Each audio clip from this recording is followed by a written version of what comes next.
Okay, children, going ahead with chapter 4 of science.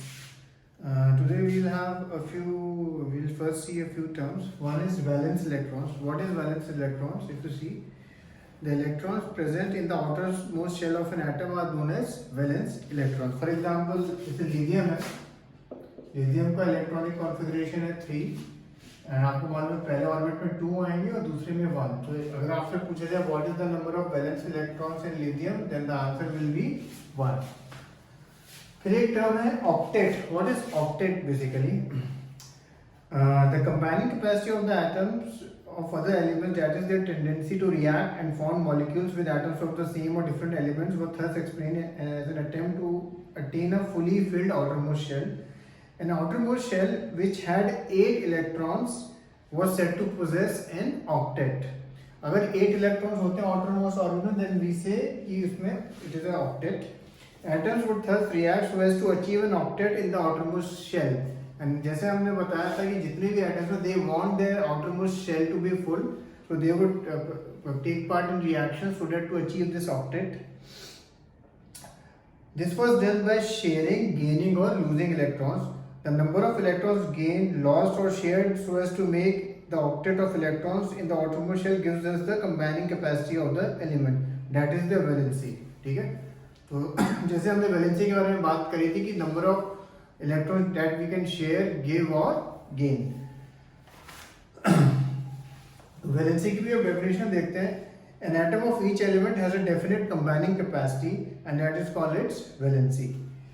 फिर एक चीज है एटॉमिक नंबर, जिसके बारे में हमने ऑलरेडी डिस्कस कर चुके हैं. Atomic number is basically the number of protons. ठीक है, it is represented by the symbol Z. Then now the next new term which we will see is mass number.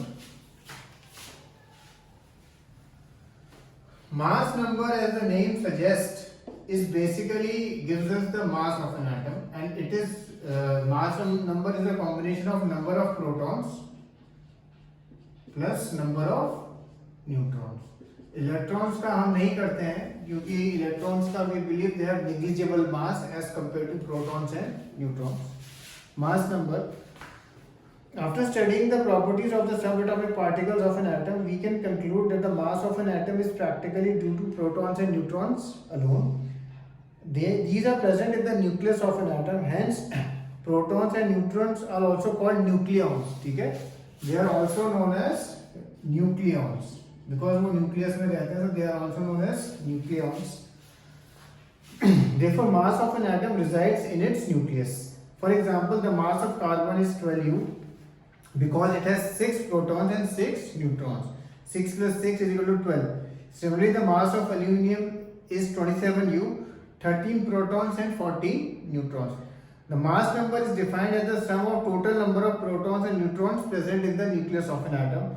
In the notation for an atom, the atomic number and the mass number and symbol of the element are to be written as mass number ऊपर, symbol of element बीच में and then atomic number. इसका मतलब क्या, अगर आप देखो वहां उसने एक एग्जांपल दिया आपको n.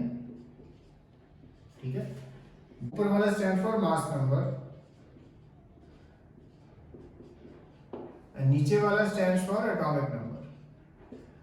अब the reason why these two are important, by just knowing these two you can get to know the number of protons, electrons and neutrons of an atom. For example, atomic number क्या होते हैं? Number of protons.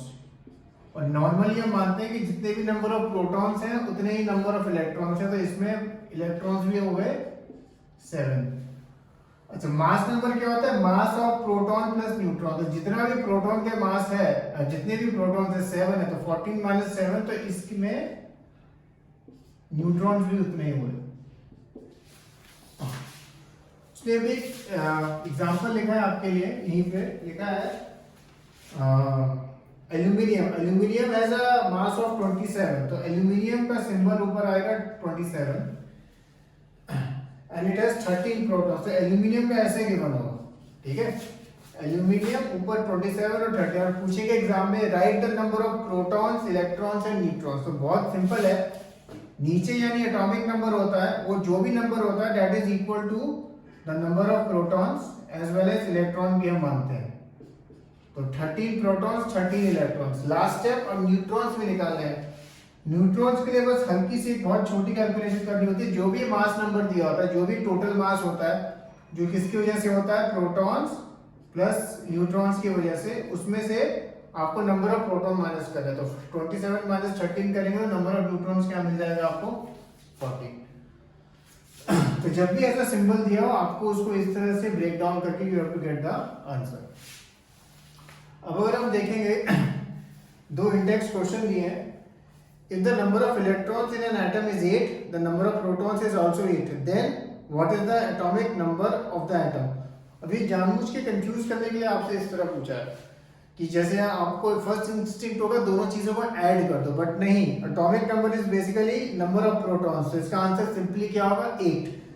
Second is what is the charge on the atom. अब number of protons भी 8 है and number of electrons भी 8 है, तो net charge क्या हुआ, दोनों एक दूसरे को कैंसिल आउट करेंगे तो नेट चार्ज 0, न्यूट्रल रहेगा, atom will be neutral.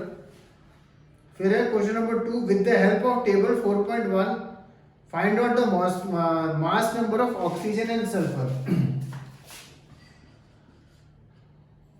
Oxygen और सल्फर का आपको मास निकालने को बोल रहे हैं, ठीक है।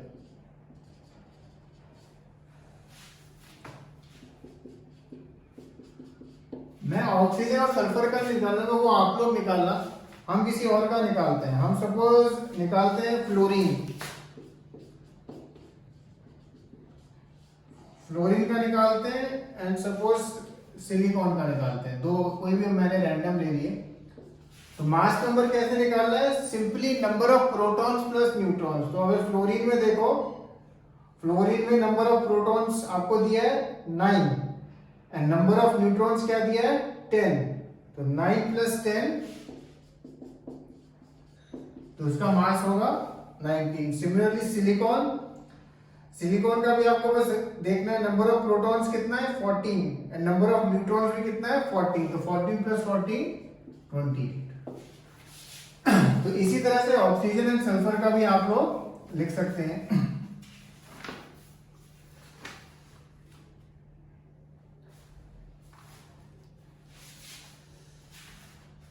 अब हम एक चीज देखेंगे, आइसोटोप्स। What are isotopes?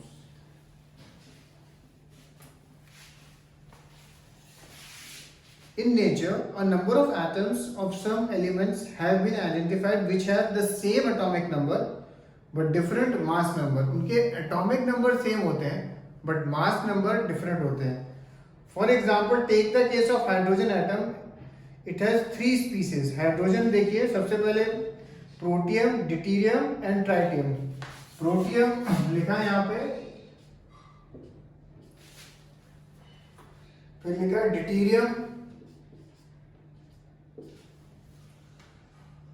फिर लिखा है ट्राइटियम। ये मैं इसलिए लिख रहा हूं कि आगे इंटेक्स्ट में आपको उसको करने को भी बोलेगा कि तीनों का लिखो, प्रोटियम, डिटीरियम एंड ट्राइटियम, इन तीनों के लिस्ट करो number of electrons, protons and neutrons. तो अगर आप इनको देखें बहुत इजी है। नंबर ऑफ प्रोटॉन्स में लिखते, सब नीचे वाला है, सब सिर्फ 1 1 1, और जितने भी नंबर ऑफ प्रोटॉन होते हैं उतने ही नंबर ऑफ इलेक्ट्रॉन, तो वो भी 1 1 1। अब आते हैं नंबर ऑफ न्यूट्रॉन की तरफ। अगर आप देखो, इसका मास नंबर है 1 और मास नंबर होता है number of protons plus number of neutron. तो इसमें प्रोटॉन तो ऑलरेडी एक है, तो मतलब नंबर ऑफ न्यूट्रॉन क्या है, इसमें एक भी नहीं है, 0 है। अब इसमें देखो, इसमें नंबर ऑफ प्रोटॉन कितना है 1, मास नंबर 2 लिखा है, यानी इसमें मतलब mass number proton plus neutron होता है, मतलब इसमें एक न्यूट्रॉन है। और ये क्वेश्चन, इसमें अगेन प्रोटॉन तो एक है बट मास नंबर 2 है, यानी इसमें नंबर ऑफ न्यूट्रॉन कितने, 2। ये बेसिकली हमने अभी पेज 53 पे फर्स्ट क्वेश्चन जो है ना, for the symbol HDT tabulate the 3 subatomic particles found in each of them। तो ये उसी का ही आंसर है। इसका सिंबल जनरली H होता है, इसका D होता है और इसका T होता है। तो ये these are known as isotopes। इसमें खासियत क्या है, अगर आप देखो नीचे वाला एटॉमिक नंबर सेम है नीचे, नहीं नंबर ऑफ प्रोटॉन सेम है बट मास नंबर डिफरेंट हो रहा है, so this species is known as isotopes. For example, take the case of hydrogen. It has 3 atomic species, namely protium, deuterium and tritium. The atomic number in each case is 1, but the mass number is 1, 2 and 3. Other such examples are carbon and chlorine. उसने 2 example और दिए हैं. इस topic के बारे में we will read more in the next class, and यहाँ तक का जो भी करने का है होमवर्क का मैं आपको लिख के भेजूंगा. Okay, cheers.